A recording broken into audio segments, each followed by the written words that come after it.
துபாயோட gram, அதாவது துபாயோட currency, அது வந்து மாறிட்டே இருக்குது.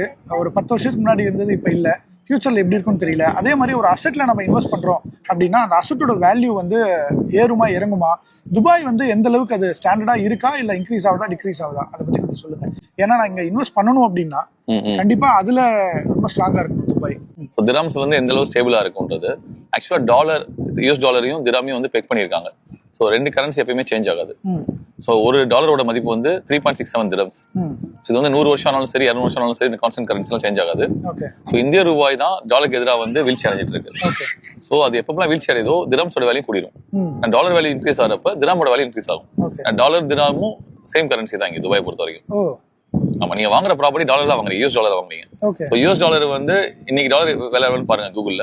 ஸோ 10 வருஷங்களுக்கு டாலர் விலை எவ்வளோன்னு பாருங்க. ஸோ அந்த அப்ரிசியேஷன் ஏற்ற மாதிரி உங்க ப்ராப்பர்ட்டியோட வேல்யூ அப்ரிஷியேட் ஆயிருக்கும். ஸோ அதனால வந்து உங்களுக்கு ரெண்டு அப்ரிசியேஷன் துபாயில கிடைக்கும். ஒன்னு கரன்சி அப்ரிசியேஷன். நீங்க இன்னைக்கு இன்வெஸ்ட் பண்றப்ப டாலர் வந்து 86 ரூபா நீங்க போயிட்டு இருக்கு. ஸோ இன்னொரு 5 வருஷம் கழிச்சு பாத்தீங்கன்னா டாலர் வந்து 100 ரூபா போயிடும்.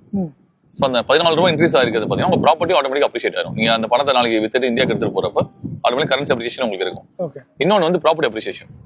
ஸோ துபாயில இருக்க எல்லா ப்ராஜெக்ட்ஸுமே லாஸ்ட் ஒரு 3 இயர்ஸ்ல வந்து எவ்ரி இயர் 30% அப்ரிஷியேட் ஆயிட்டு இருக்கு. 30%? ஆமா ஆமா. ஆஃப் பிளான் ப்ராஜெக்ட்ஸ் நாங்க சொல்றது வந்து ரெடி ப்ராப்பர்ட்டி கிடையாது, under construction. So ready property வந்து ஆவரேஜா 10 to 12% அப்ரிஷியேட் ஆயிட்டு இருக்கு. ஸோ அதனால கரண்ட் மார்க்கெட்டை பொறுத்த வரைக்கும் Dubai is going forward. So உலகத்துல எல்லா மக்களும் இங்க வீடு வாங்கணும்ன்றதா துபாய் கவர்மெண்டோட எண்ணமா இருக்கு. அதுக்கேற்ற மாதிரி பாலிசி டிசைன் பண்ணிட்டு இருக்காங்க. கோல்டன் விசா கொண்டு வந்து அதுக்காண்டி தான், டாக்ஸ் ஃப்ரீ கொண்டு வந்து அதுக்காண்டி தான். சோ பிளஸ் வந்து கவர்மெண்ட் 100% ஓனர்ஷிப் கொடுத்ததும் அதுக்காண்டி தான். சோ டூரிஸ்ட் வந்து எவ்வளவு நாளும் இருந்துக்கலாம் துபாயில. உங்களுக்கு தெரியும், யூஎஸ்ல இருந்து வரவங்களுக்கு ரெசிடென்டா இருந்தாலும் சரி ஆனர் விசா தராங்க. ஒரு 80 கண்ட்ரீஸ்க்கு வந்து ஆனர் விசா துபாயில கிடைக்குது. இந்தியன்ஸ்க்கு ஆனர் கொண்டு வர போறாங்க கொஞ்ச நாள்ல.